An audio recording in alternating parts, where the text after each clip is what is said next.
Sorry about that. I just changed the batteries.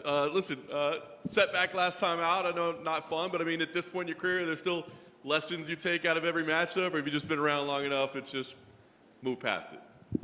I hate losing. Talking to the guys in the other room over here, I'm here to win, so putting in the hard training camps and going through the adversity there with my teammates and stuff, it makes training camps a little bit easier, if you will, because, you want to get your hand raised on fight night. So here we are in shape, going to make weight, going to try to beat the shit out of Max. I mean, do you make changes based off fight results? I mean, at this point, are you still like tweaking and adjusting approaches, or how does it work at this point? Yeah, you can never be too good at a technique, so you got to constantly practice stuff, even that we're good at, So watch fights that you win, find holes. You watch fights you lose, find holes. I think the bigger difference for this fight is going into the last fight, there was injuries and things going on that I had to get healed up and get fixed. I had to have a surgery, So this time around, I just feel like a different guy right now. Recovery's better, timing's better, things are just better. So, no disrespect to Holland or nothing like that. He's a hell of a fighter, hell of a guy. I just feel better coming into this fight Saturday night and look to get back to winning ways. Is it a situation where maybe you shouldn't have been competing last time out? Or, I mean, I don't want to try to set up an excuse for you or anything like that, but do you feel like in hindsight it was a mistake? Oh, hell, you don't learn unless you make mistakes. But it's just one of them things, I got an injury, kind of towards the end going into the fight, and I'm not a guy that pulls out of things, so it's not something I would change. I was still gone through with it. I felt comfortable enough going into that fight, healthy enough going into that fight. It's just something that happens, and we dealt with it. What are your thoughts on Max as an opponent? I mean, are you somebody that watches a lot of tape, or were you just familiar with his body of work? I mean, he's been around a little while, too. Yeah, I remember Max when he debuted against, I think it was Covington. I think I was supposed to fight Brandon Strickland that night, or his name Brandon Strickland? Strickland. He got hurt. I wound up fighting a guy named Sabaha Massi. It was right after I went through the supplement crap, so I got to know Max pretty well, seen him fight quite a bit. Watched some tape, went back and watched some of his most recent stuff. He's a durable guy with a lot of heart and gets in your face and fights you. So I'm excited to fight Max and make it a violent fight. We saw him earlier today. He actually shared the debut story. He said that like you gave him some advice about dealing with autograph hounds and how to personalize. Do you remember that exchange? Yeah. Oh yeah, I remember all that stuff. Yeah. Max is a good guy, and like we're talking in the other room. This whole career has just been about taking my time and remembering memories, man. And Max is one of those guys that I remember hanging out and cutting weight with him and being there. And a lot of these guys I know personally, and it's strictly just business. I don't think I fought a guy in a long time that I disliked or whatever. But once the cage door shuts, you have to find a reason not to like the guy across from you. So respect, but let's get violent. I was just saying, so what do you do, right? Like, no, like it's one thing to be like, I don't hate the guy, but it's another thing to be like, I actually like this guy. You know what I mean? Like, Yeah. Is there any kind of weird like mental switch you have to make, or does it make it more challenging to go in there and punch him in the face? Hell, man. Thanksgivings lately have been pretty calm, but hell, you have family members at the Thanksgiving table you don't like. Sometimes you got to throw some shit at them, you know what I mean?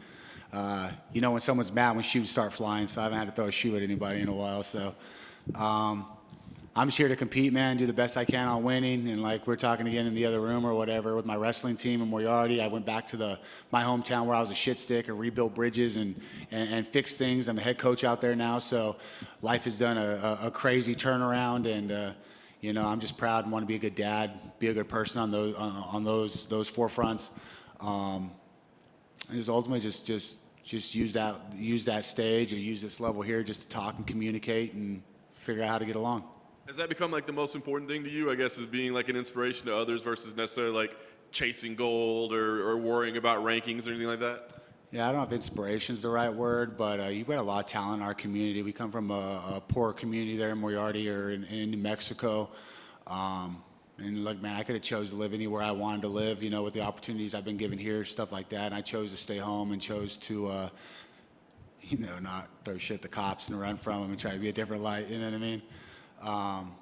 But I realized at that time, man, if I wasn't part of the solution, I was definitely part of the problem. And I wanted my kids to see that just because you have adversity and don't get along with people doesn't mean it has to stay like that. And a lot of the reasons we make problems is, we're our own worst enemy in a lot of ways. So as long as I can talk to kids and mingle and, talk to parents, and hell, there's parents I don't get along with, there's just a way to communicate it, not hit them with a shoe, I guess. But I think we've lost sight as a community, and I think we've lost sight as a generation in general on being able to communicate with one another and talk it out. And hell, let's get back to writing some poetry or whatever. But I can't write for shit, so I just want to lead by a different example and show my kids that hard work does pay off.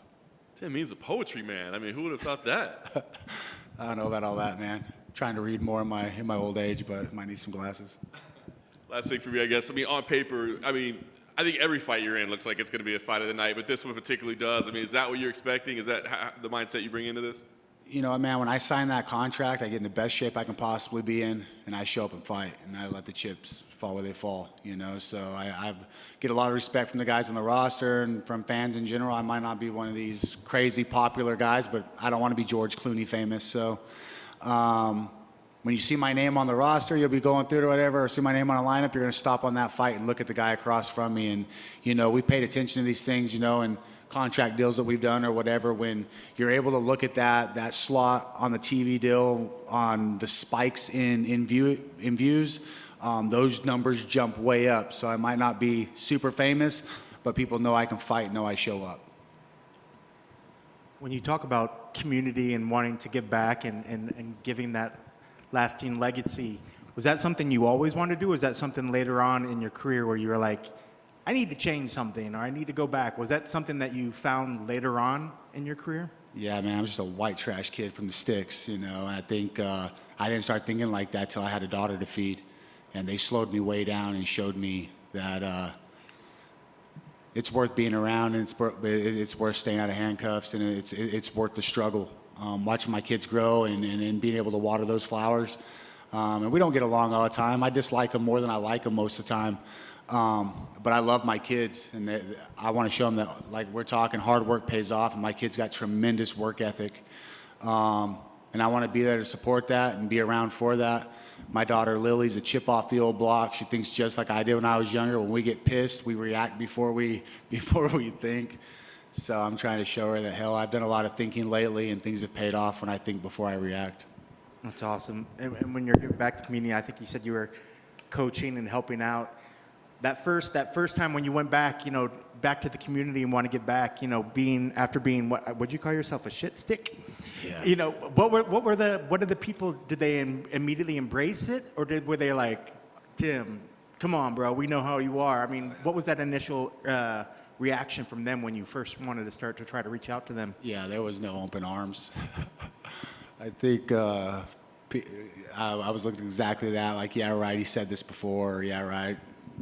So it took me 8 years to even get a judge to take me serious just to get back in my daughter's lives. Now I have custody of my daughter, sole custody of my kids. Calling home on a Thanksgiving from a jail cell to talk to my nephew and him realizing where I was at just set the tone for me. And I get people talking, when I talk about prison or whatever, say I went to county jail. No, I had a judge that sent me to prison on 2 misdemeanors. I had 2 days shy of 2 years, and I got to go to the Department of Corrections. My prison number is 66689. So it wasn't no county jail or nothing. I got to go, learn or go see the life that I was living and see where I didn't want to be. And, it's a humbling deal when you're not able to go to bed when you want, not able to get in the refrigerator, get orange juice or whatever when you want. And, just having a shower with other naked people is a little awkward, but, I didn't have responsibility. I didn't have clarity. I didn't have nothing that I cared about at those times. And whenever my daughter was born, my first daughter, it changed everything about my thinking. And, I'm not perfect. I still do things wrong. I still have a temper and still try to figure it out. But I do communicate with my family a whole lot better. I know a lot of fighters out there, use this platform and they want to give good. And there's other fighters that just care about getting the gold, and it's all about that. But would you say you're most proud about being able to be there for your daughter and be there for your community? Is that what you're most proud of, to be there and be a voice of reason and something that she can look up to? Yeah, I'm proud of the turnaround. I'm proud that I'm still with the same team that I started with when I was 17, and I'll be 39 in February. I don't jump ship. I don't point fingers and blame people when I mess up. Like I said, I've learned to communicate a whole lot better.